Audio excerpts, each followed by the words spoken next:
क्या आपने कभी सोचा है कि जीवन की सबसे बड़ी चुनौतियों का सामना कैसे किया जाए?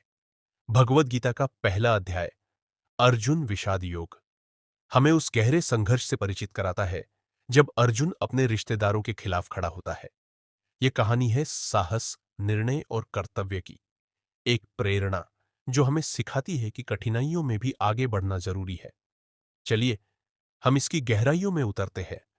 भगवद गीता के पहले अध्याय का पहला श्लोक है, धर्म क्षेत्रे कुरुक्षेत्र संवेता युयुत्सव किम कुर्वत संजय तत्। इस श्लोक में धृतराष्ट्र संजय से पूछते हैं कि कुरुक्षेत्र, जो धर्म का क्षेत्र है, वहां युद्ध करने के लिए एकत्र हुए उनके पुत्र क्या कर रहे हैं। यह प्रश्न युद्ध की गंभीरता और उसमें शामिल लोगों की स्थिति को दर्शाता है।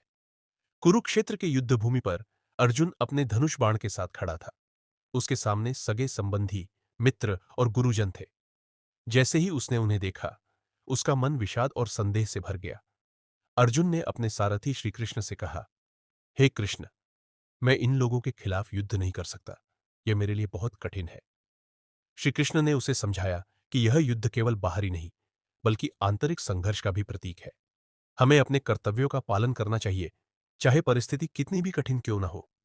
यह कहानी हमें सिखाती है कि जीवन में चुनौतियां आएंगी और हमें अपने डर का सामना करना होगा। जैसे अर्जुन ने अपने कर्तव्यों को समझा और युद्ध के लिए तैयार हुआ, हमें भी अपने लक्ष्यों की ओर बढ़ते रहना चाहिए।